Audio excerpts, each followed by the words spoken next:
So what I'm going to do today is talk about what jurors think about expert testimony, how they perceive it, in particular whether they're aware of the things about expert testimony that might be challenging and might be a barrier to their understanding. So I'm going to talk sort of generally about expert testimony, so a range of different types of experts, not necessarily just psychological experts, but hopefully a lot of what we'll be talking about will apply to the stuff that you guys do as well.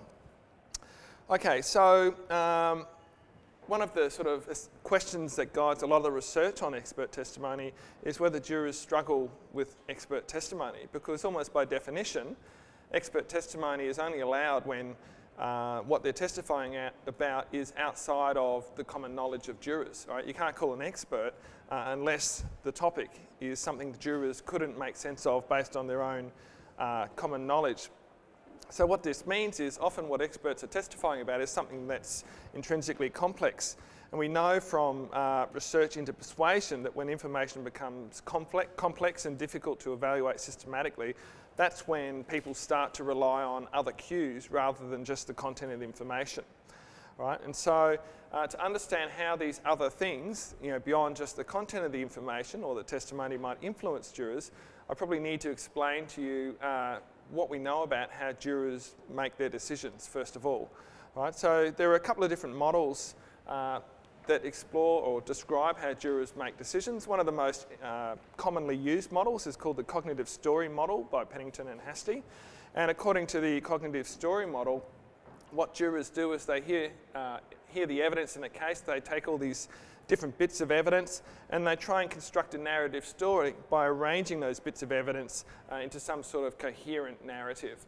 All right? And so these narratives are often based on their pre-existing schemas and stereotypes about events and roles that people have in those events to try and make sense of all the different bits of information, because during a trial they'll often hear about things out of time order, and they'll hear about things from different perspectives, and they've got to try and put all these things together. Now, according to the story model, once people sort of form this story, there might be missing elements because jurors don't get to hear all the evidence. Some evidence is inadmissible, some evidence is just not covered, and they've got questions that are gaps in the story. And what they'll do, there's two processes. As they hear new evidence or further evidence, once they've formed the story, they'll compare each item of evidence to the general schema or script they have already sort of formulated for the case. And some of that evidence will be consistent and they'll integrate it into their story. Some of the evidence will be inconsistent, right? And that might either modify the story or be rejected, right? So there's a general tendency for people to try and maintain their stories, right? So they'll tend to amalgamate or integrate the consistent information and reject the inconsistent information. Now, one of the other features, because they've got this schematic representation of the case and they're using that to organise the information, they can fill in these missing bits with their schemas and stereotypes that they have to describe people. All right? So if they're not sure what a particular person's like or what might have happened in the event, they can infer sort of missing event features from their schema for things like sexual assault or murder or whatever it is. They can add those missing events in from their schemas, or if they're not sure whether someone's a credible witness or not, they can use their stereotype about this type of person to try and make inferences about the reliability of a witness. Now, one of the other models that people often use comes directly from the persuasion literature. Well, it's actually a set of models called the dual process models. And these are the models like the elaboration likelihood model and the heuristic systematic model that talk about the way in which persuasive messages, like you hear in advertising, might be evaluated by the message recipient. Now, a lot of people think about a jury trial as essentially just a series of persuasive messages like we'd experience in our everyday life, all right? Really, it's one side trying to persuade and the other side's got the alternative viewpoint, and then the judge is giving you information about how to combine or how to evaluate those different bits of information.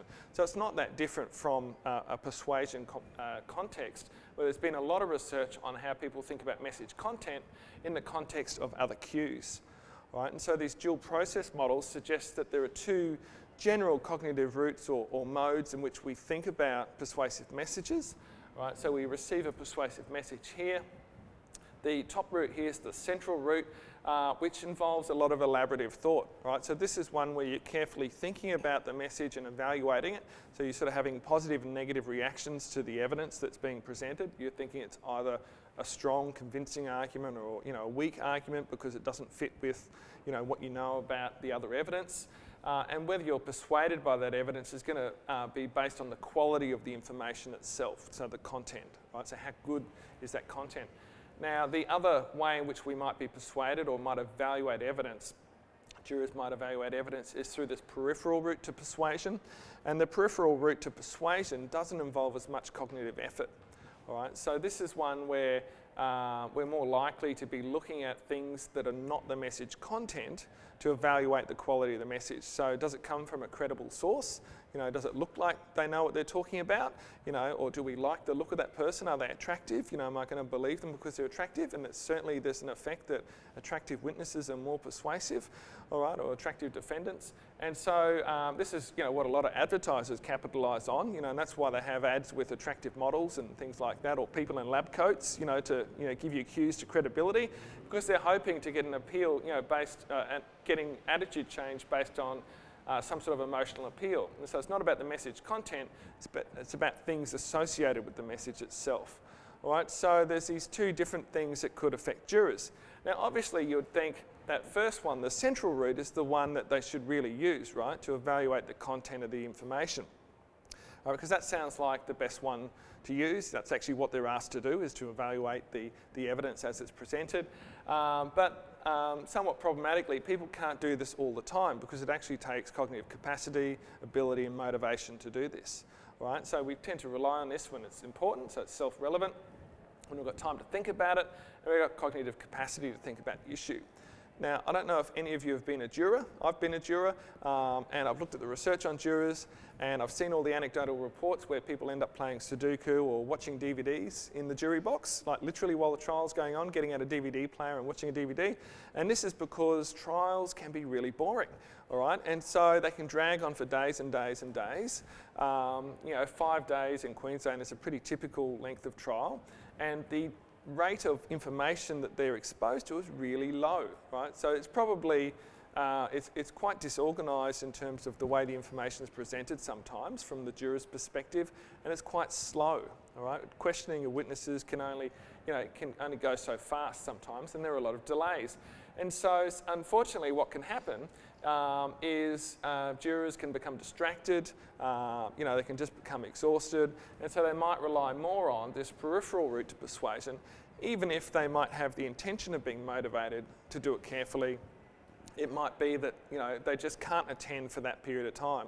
I think the maximum, I'm trying to remember what we're told when we're lecturing, what's the maximum amount of time you can keep somebody's attention for? It's supposed to be like 20 minutes or something like that, and then you're supposed to change, what you're doing to, recapture their attention. That's certainly not what happens for jurors. From their perspective, they're expected to sit there for hours, often, sometimes not being allowed to take notes in some jurisdictions, often without written transcripts to help remind them about anything.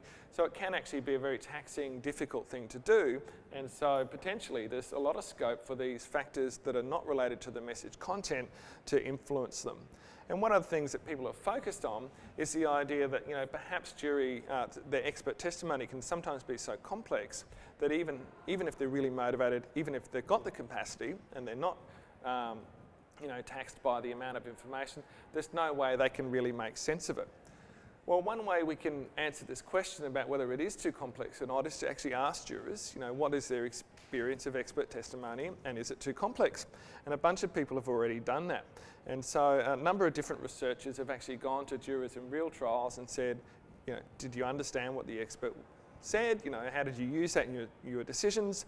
And most of the research that has reported here has come to the conclusion that jurors say they can understand what experts say, they were able to think systematically about it, so use central route processing, and that they were able to use that expert testimony in their decisions, right? But that's self-report data, right? So imagine you're a juror and you've just decided whether somebody should go to jail or not, and you've heard expert testimony and a researcher comes up to you and says, did you understand what that psychologist said about mental health, and this person's, condition, how it might have affected their judgment, and did you carefully use that, in deciding to send them to jail? Oh yes, of course I did.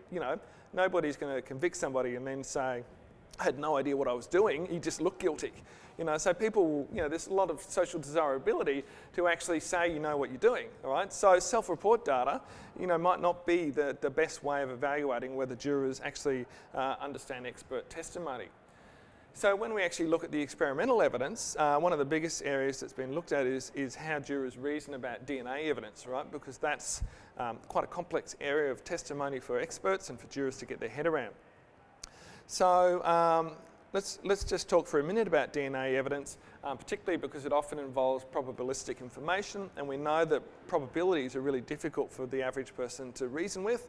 Even if you've had some training in statistics and probability, they're still really difficult to reason with, and a lot of people get tripped up by probabilities. So in this study by Kay and Kohler, what they did is they presented potential jurors with a mock trial, and they presented some DNA evidence where the probability that the sample matched the suspect was 1 in 5,072. Then they asked people to deliberate in groups of 8, and they had to estimate the likelihood that the person was guilty. And that decision largely hung on whether you thought the sample really did come from the defendant, and that meant the person had committed the crime. Now, what they concluded is that jurors were not overly persuaded by this DNA evidence, all right, and that they didn't tend to use it they didn't overweight it, and they tended to actually have a bias in favour of the defendant. So they're actually very cautious in using DNA evidence. All right, so maybe one conclusion from this is it's not too difficult for jurors to make use of complex scientific testimony. Now, unfortunately, it gets a bit more complicated than that. How you present the probabilities really matters for whether jurors come to the right conclusion or not. So the presentation format can make that type of evidence more or less convincing. So in another study that Kohler did, it was actually three experiments reported in this study. Essentially what they did is, again, they presented participants with a mock trial about mitochondrial DNA evidence, and they presented the probability that the sample had only randomly matched the defendant in 2 different ways. All right, so the percentage, the probability of a random match is essentially the probability that it's a mistake, right? So if the probability is really small, it means it's highly likely that the sample comes from the defendant. So in the first way of presenting it, they said there was a 0.1% chance of a random match to the defendant. All right. In the second version of presenting the testimony, they said imagine 1,000 people, out of those 1,000 people, one person would randomly match the sample. Okay? Now these are the same, these are identical likelihoods. All right? Then they asked people to estimate the likelihood that the person was guilty and give a verdict. And why he was presenting it in these 2 different formats is he was testing his theory about how people reason with probabilistic information. So he had this idea that if you can easily think of other examples of people who might match, you're going to be less persuaded by this sort of probability information because you can generate lots of alternative hypotheses, right? If it's easy to think of, oh, well, if there's 1 in every 1,000 people, then that's actually not that hard to find random people who match, right? So 0.1%, that doesn't sound like much. 99.9% likely that it matches the defendant, right? However, if it's 1 in 1,000, so here's 1 in 1,000, all right, imagine there's a city with 1 million people, which is not that large a city, but that means there's 1,000 people in that city who match that sample just through random chance, right? So if there's 1,000 people in this city, it's possible this defendant's the wrong person. All right, so this way of presenting the evidence is supposed to make it easier for people to see, the likelihood that somebody else could match by chance. And what he actually found is exactly that. So when you present the evidence this way, people tend to vote not guilty. When you present the evidence the other way, like this, they tend to vote guilty. All right, and so people's reasoning is highly influenced just by the format of the evidence rather than the actual content. Okay, and so that started people thinking, oh, there is potentially a problem with DNA evidence, and there's still a lot of work going on into what the best way of presenting it is. So the main point to take away there is people are being influenced by these other factors, not just the content of the evidence. So what about expert characteristics? Now this is probably coming back into something that you guys might have to deal with more on a day-to-day basis. So there is some evidence that the features of the expert, not just what they say, also affects how the testimony is evaluated. One of the earliest studies that looked at the credentials of the expert was one done by Joel Cooper and his colleagues. where they were interested in the idea that jurors might have difficulty with what the expert says, particularly when the testimony is complex, and so they'll rely on what qualifications and credentials the expert has to try and figure out if that expert is correct or not. And this comes from an early line of persuasion research which says that people are initially quite influenced by credentials in evaluating the persuasiveness of a message, because it's really a simple rule we can use. If we don't know if a message is true or not, if it comes from somebody who looks like they know what they're talking about, we should probably believe it, right? And generally that's functional, but we're not evaluating the message content. We're using a rule to help us figure out if the message is believable or not. And so in this videotape mock trial, they had 2 experts testified. They were described, one of them was described as having strong or weak credentials. It was to do with the university they came from and how long they'd studied, things like that. And they gave their testimony in either simple language or complex language, and then they rated the case on a whole bunch of different dimensions. And so the idea is credentials should really only matter when the testimony is complex, because that's when we struggle with the content and look for other things to help us evaluate the content. Okay? So if we look at their data, here's the simple testimony condition, not much is happening. Here's the strong credentials, here's the weak credentials. If we look in the complex condition, you can see that in terms of the defendant's responsibility, people are much more persuaded by the expert when the expert has strong credentials compared to weak credentials, even though the testimony was identical. Okay? So the expert's credentials function like that peripheral cue. Now, we've done a number of studies on expert gender, which seems to have an almost identical effect. All right, so the expert's gender can also function as sort of a cue to correctness, unfortunately. All right, and so Regina Schuller, myself, and a few other people have been doing studies on expert gender for a little while, testing this idea that a male and female expert might be differentially persuasive dependent on the nature of the case they're testifying in. So it's not what they're testifying about, but it's the nature of the context of the case that they're in. So in an example of one study, we'd give our participants a summary of a trial. They hear from 2 experts. For one of those experts, we describe them as either a male or a female. So we use a written transcript in a lot of our studies with no photos or anything, and that's so that there's no other cues. It's not about what they look like, right? It's not about one person looking more credible. We just change the name from like Elizabeth or David or something like that. That's the cue to gender, right? And then they give their testimony in simple or complex language. And a lot of the cases, we use a civil case. It's a price fixing case, and the testimony is always about how to calculate the losses that are due to a price fixing agreement. Right, so it's just really how do you figure out how much the business is being disadvantaged by a price fixing agreement. Now the businesses that they're testifying about, right, so the testimony stays the same. The businesses that they're testifying about are either working in like rock crushing, right, or road construction, which is the male-oriented business domain, or they're working in things like perfume supplies and makeup and things like that, which is the female-oriented domain. So we picked things that were just blatantly stereotypical, and I can show you some results from one of the studies. You can see here, so when you collapse it so that you've got male experts in the male domain is green and female experts in the female domain is also green, so they're just together, so you can see it when it matches, and the blue is when they mismatch. You can see that in how they rate the expert, how convincing the case is, and how much they thought the defendant's actions had an impact on the plaintiff company. They're all more persuaded when the expert's gender matched the domain of the case. So when the female expert testified about price fixing, but the businesses were in perfume supplies or makeup or whatever, or when the male expert testified about price fixing, but the businesses were in rock crushing and road construction and things like that.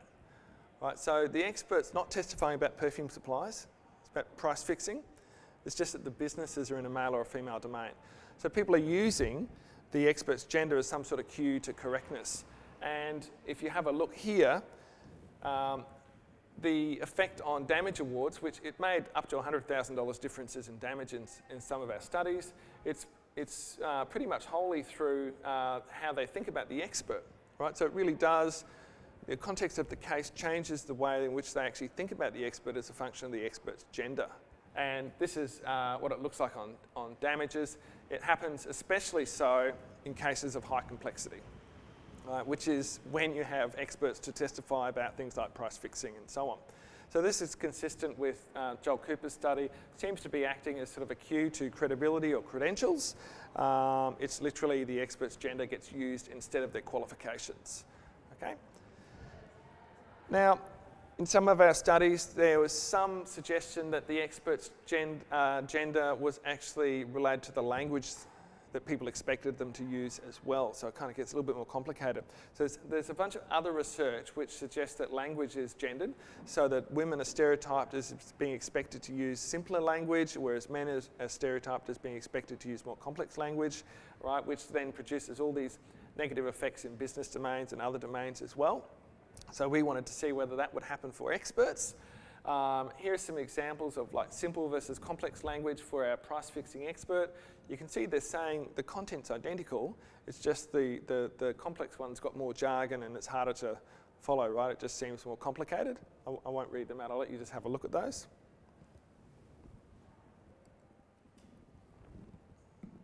Okay, now when we test male and female experts with this simple and complex language, what we'd expect is the female expert to be more persuasive with the simple language and the male to be more persuasive with the complex. What we find here is people do have those expectations. So if you have a look, here's the simple language, and we find that people see it as more feminine than masculine. Here's the complex language, and they see it as more masculine than feminine. So that's the stereotype. And then when we actually look at the data in terms of how they rate the case for the damages, so how much damages they award. So this is under high cognitive load when you'd expect the effect to be most pronounced, right, because they're relying on gender. For the female expert, you can see here, she's more persuasive if she's using simple language, so they're awarding, you know, sort of $300,000 there or something like that. When she uses complex language, you know, it's down to $200,000. Okay, for the male expert, slight difference, but he doesn't get penalised for using simple language. People just seem to like male experts, unfortunately. There's like male experts in most of the research just hit the ceiling. It's the female experts who get penalised for being gender counter-stereotypic in the language that they use or what they're talking about, right? Which is you know, quite a common effect in the business domain as well. Okay, so I'm going to give you some strategies at the end, you know, to deal with some of these problems. It's quite depressing when you see study after study saying, you know, women get sort of evaluated more negatively if they do the same thing as men do. So don't sort of get despondent and you know, get angry at me just yet. I will give you some strategies to deal with this in a second. Before we get there though, a couple of other things I need to talk about. So the behaviour of an expert also matters, right? So confident experts are more persuasive, right, regardless of what they're talking about. Experts who make eye contact are more persuasive, so it's just the amount of eye contact, particularly for men. And experts who testify regularly and who are known to be paid for their testimony are less persuasive, all right, because they're seen as hired guns, is that they'll actually give an opinion just for the money, right? And so there's kind of counterintuitive effect where potentially the most experienced experts who are regularly in front of the courts are actually going to potentially be least persuasive if people see them as a hired gun. There's another issue to do with media portrayal, and this is often known as the CSI effect. Right? So you've probably all seen those shows, right, where being a forensic expert looks like an awesome job, looks like nothing like what most forensic experts do. You all get to dress really, you know, swishly in designer clothes and walk around with a smoke machine going and, you know, blue light everywhere, and it looks really good. Now, there's been a lot of concern about CSI effect and people watching those programs and what that might have, particularly for scientific forensic testimony. Right? So there were three possibilities that Podler's proposed. That's one is that those sort of TV shows just increase interest, and so people might be more receptive and pay more attention to forensic testimony. That they might have unrealistic expectations, that you can run these lab tests in 30 seconds and do these visualizations where you recreate the scene of the crime, and if you just zoom in and enhance, you can see the person in the corner. Or, you know, potentially, you know, it raises the credibility of the testimony, so people just believe it. It's called the white coat effect sometimes. People just believe it because they're so familiar with it and it looks credible on TV. So Podler tried to test this by doing a survey of people's CSI media consumption and divided people into high consumption, low consumption groups. in a case of hypothetical rape, and then looked at verdicts and found that there was no difference in the verdicts for people who watched a lot of these shows compared to people who didn't watch a lot of these shows. And so that kind of suggested, people shouldn't be so worried about CSI viewing, and they shouldn't try and screen jurors based on that. There's been a number of other studies which has found mixed evidence. So Podler's found no effect. Schweitzer and Sachs found that jurors become more critical the more that they watch CSI media. Shelton found there was no effect with real jurors, so these were with mock jurors or undergraduate psychology students. With real jurors, there was no effect. And Kim et al.'s study found that there was actually an indirect effect. All right, so what that suggests is if you watch a lot of shows, you get your expectations about scientific evidence change, and it's those expectations that affect convictions. So if you actually measure expectations, you can then see the effect on convictions. So in any case, it seems like any effect of CSI shows is fairly indirect, and it's not the same for everybody. It's not as powerful an effect as people were worried about. So maybe that's not such a big issue for jurors. Maybe media exposure to forensic testimony is not as bad as people thought. Now, this kind of brings us to the question that nobody's really asked. People have asked, do jurors understand it? Do they subjectively understand it? But they haven't asked, are they aware of all these things, right? And do they kind of make adjustments for it? And maybe that's why it's not affecting them. All right, and so we actually did a study with 55 trials in Queensland, New South Wales and Victoria, where we interviewed jurors. We got permission to interview jurors in the 3 jurisdictions. We interviewed the judges, we interviewed the experts, we interviewed the lawyers, as many as we could get of all of those groups, and we compared their views about expert testimony. I'm going to focus mainly on what the jurors said. And we were asking them, first of all, whether they thought they understood the expert testimony, and consistent with all the other research I've shown you, the vast majority said yes, absolutely, didn't have a problem understanding it. It was complex, it could have been difficult, but I didn't have difficulty understanding it. Right? So they're generally comfortable that they knew what to do with the expert testimony. We took everything they said about expert testimony in the interviews, and we ran it through software called Leximancer. I don't know if any of you are familiar with Leximancer. It's a text analysis software. It's essentially numerically compares concepts in text and arranges them in terms of how important they are for that constellation of text. So it's sort of bottom-up analysis of text rather than other programs where you predefine what you're looking for and you have the software sort it. Leximancer basically does it based on the text that you have, right? So you don't necessarily preset any things that you're looking for. Now, when we did that with these interviews, what we found is that most jurors thought that experts had competently explained the evidence. They thought the experts explained it clearly. They did notice that technical language, so what we raised earlier is potentially a problem. Technical language could be a barrier to understanding, but they felt that they were able to overcome that generally. They saw DNA evidence as being particularly complex, so we had quite a few DNA cases, but they thought that the expert managed that quite well.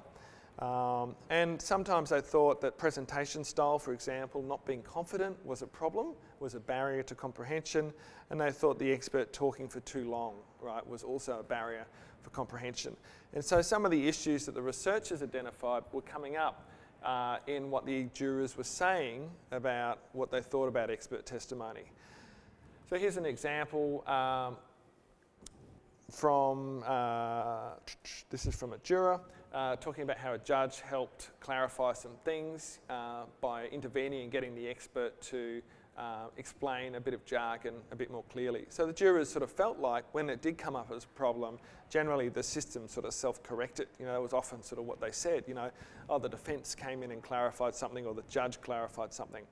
So we might sort of look at that and think, oh, that's okay, jurors coping just fine, but we didn't stop there. We actually had measures of things that we could associate with jurors' perception, so we could see what they were actually influenced by. Now, it's really quite hard to actually measure things about jurors in real cases. There's a very limited range of things you can ask about. So as an experimental social psychologist, it nearly killed me to send the survey out the way we did, because we couldn't actually ask about, did you think he's guilty or not, right? Because they just won't let you do that, because the case could be, you could endanger the verdict. You know, if you've got one, you know, 3 jurors saying, "Oh no, I really didn't think it was guilty," but the verdict was guilty, right? Because it's supposed to be, you know, largely a unanimous verdict in some of the serious cases we're looking at. And so we weren't allowed to ask about things like their individual opinions about verdict or what they thought about what other people had said. But we were able to get them to rate how strong they thought the prosecution case was, how strong they thought the defence case was, what difficulty they had in understanding the prosecution expert, which is the one we were focusing on primarily, and the influence of the prosecution expert's evidence on the verdict. All right, so these are, you know, bits in the persuasion chain, the things that, you know, are going to affect their decision. We also had them rate how well educated the expert was, so what the expert's credentials were, how confident the expert was, so this is tying back to that earlier research, whether they thought the testimony was complex, and whether they thought the expert was using technical language. Right, so we're testing some of those ideas before. Now what we've got here are the correlations. Now obviously with upfront caveat about correlations not being causation. However, what I want to show you here is just highlight some of these correlations. So what we found is that the more they thought the expert had strong, you know, credentials, was well educated, the stronger they thought the prosecution case was. All right. The less difficulty they had in understanding the prosecution expert. All right.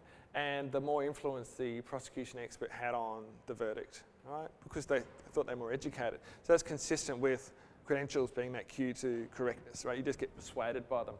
If the expert was more confident, they thought the prosecution case was stronger, right? They had less difficulty understanding the prosecution expert, and the prosecution's expert had more influence on the verdict. When the testimony was complex, they thought the prosecution case was stronger. Right? So when the testimony is potentially harder to understand, they think the evidence is stronger. Right? So this is kind of concerning. The more influence, the more difficulty they had in understanding the case, even though they thought it was stronger. Right? That's a worry. The more technical language was used, the stronger the case is seen as, but the more difficulty they have in understanding it. Right? So this tells us that these things are being used somewhat as a cue to, you know, this person sounds like a stereotypic expert, they're using jargon, and so they must know what they're talking about, all right, even though I don't really understand it. Okay, so these are all self-report measures of those things. We also had, these are the objective measures reported by the expert themselves, obviously their gender, their age, their experience, and the number of reports per year that they write, because we were testing this idea that maybe, you know, there's 2 ways it could go. If you're more experienced, you're going to be a better presenter, you're going to be better able to communicate, or potentially you're going to look too slick, you know, and look like a hired gun and be less persuasive. The only thing that was correlated with jurors' scores on the witness credibility scale, which is a multi-item scale that assesses 4 dimensions of the witness's characteristics, was the expert's gender. Right, so male experts scored higher on the witness credibility scale than female experts. And that didn't seem to be moderated by any of the things that the experimental research has suggested. Okay? When we look at the juror characteristics, so this is the other side of the story, so the juror's gender, no effect on how they're rating experts. The juror's age, no effect. So people often worry about jurors with different characteristics, but none of these things seem to be related to how persuaded they are. Watching CSI shows on TV, no correlation with how they're evaluating experts. A lot of our experts were DNA experts, so there would be some expectation that that could be correlated. And in their level of science and maths education, there was no correlation with how they're evaluating the experts either. Okay, so what do we make of all of that? So jurors' characteristics don't matter. The expert's gender does matter, but other things don't. And then there seems to be this perverse effect of expert language on how jurors evaluate the evidence. So what can you do? Well, I'm loath to call the first set of things practical tips. Instead, I'm going to call them being strategic. All right, so I'm going to present you 2 sides of how you can use this information. I just say you want to be totally mercenary and like make the most of a case, and you want to capitalise on that peripheral route. And I'm going to tell you why you shouldn't do that in a minute. The first thing is be confident, all right, and make eye contact if you're a guy, but not so much if you're a woman. It doesn't make any difference if you're a woman, whether you make eye contact or not. Emphasise your credentials, all right, how well trained you are. Maybe speak in technical language, all right. Try and, you know, use complex words to enhance your credibility as an expert. Now, the reason why there's a question mark there is that can make you more difficult to understand. But I guess if you're being strategic, that's probably what you're trying to do anyway, all right? So these are all things you probably want to do if the case is like super weak, all right? Because obviously, I'll get to the side of what you actually say in a minute. These are all peripheral things. And technical language, using technical language is going to act as a cue that maybe you know what you're talking about, even if they don't understand what you're saying. Now, the other thing which we haven't talked about is stealing thunder. And this is a strategy that a researcher called Kip Williams studied. And the idea here is that strategically, if there's a really weak part of evidence, you're better off incorporating it in your testimony than letting the other side come up with it. Because often what happens with opposing experts in Queensland is the prosecution expert is typically the one with the most credentials. The defence often has less resources, often is trying to find an expert not to necessarily offer an equally scientific or supported counterpoint. Often the defence expert is used to confuse matters. All right, and so they'll throw up all these possible alternative explanations, some of which are quite weak, some of which you wouldn't consider even addressing. But if you can neutralise the effect of those alternative perspectives, some of the weak ones, or things that are somewhat fatal for your own case, side of the case, through stealing thunder. So you introduce them yourself and explain why they don't undermine the case. Okay? And then you take away the power from their side of the argument. So that's about being strategic.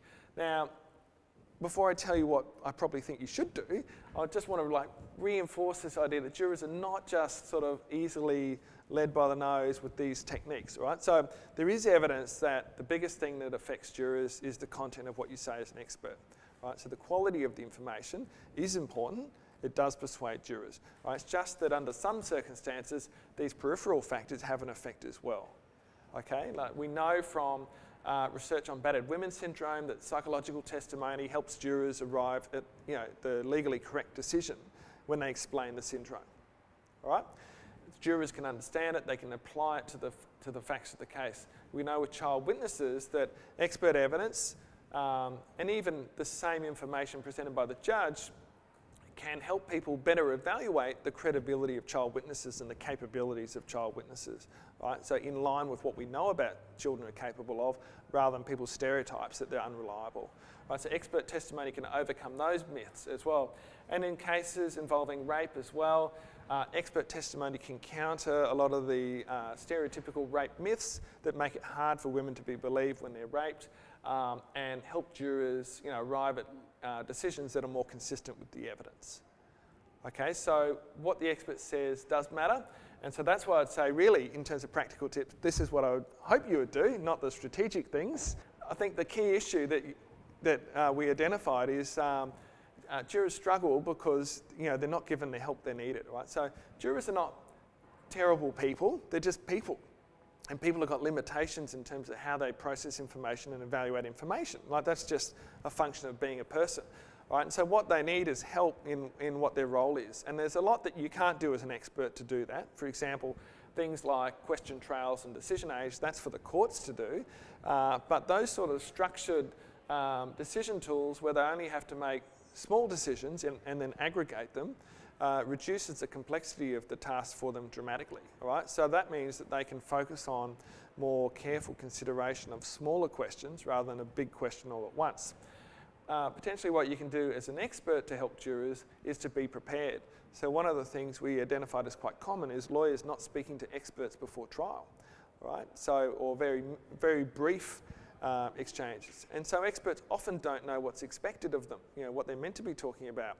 And so if you're an expert and you don't know what you're meant to be talking about, ask the lawyer who's supposed to be briefing you, or wants your report, what are the issues that you want me to talk about? Try and get from them, some amount of preparation so that if you're called to court, you know what you're going to have to be talking about. And that'll create clearer, simpler testimony for the jurors. Part of that is identifying the key issues, explaining any concepts. So I'd actually say use simple language and explain your jargon, because what you actually want to do is have jurors evaluate the content of what you're saying, and when they do that, as you saw in all those experiments, all those peripheral factors become less important. So if they can understand what you're saying and you reduce the cognitive load, doesn't matter whether you're a man or a woman, doesn't matter whether you've got good credentials or bad credentials, doesn't matter whether you're confident or not, those things become much less important. It's about the quality of what you say. So if you can explain it in a way that people can follow and it's not too cognitively demanding, that's the best way forward. And then the other thing is, if you see or if you notice somebody's using stealing thunder on the other side of the case and they're trying to undermine your testimony that way, for example, you might be being cross-examined or something like that, all you have to do, the effective countermeasures to stealing thunder is to point out that's what they're doing. And what the research says, as soon as you tell people that the other person's using stealing thunder, that they're trying to make their case look more convincing by highlighting, all the damaging things, that removes the benefit of stealing thunder and equalises the case again. So if you notice somebody being strategic with all these things and like emphasising their credentials, you might sort of want to just point out that, well, they're trying to convince you, by emphasising their credentials rather than what they're saying, but you've got to listen to me with what I'm saying. All right? So you can have an effective countermeasure to everything that I told you not to do before, right? That somebody might do strategically to get the advantage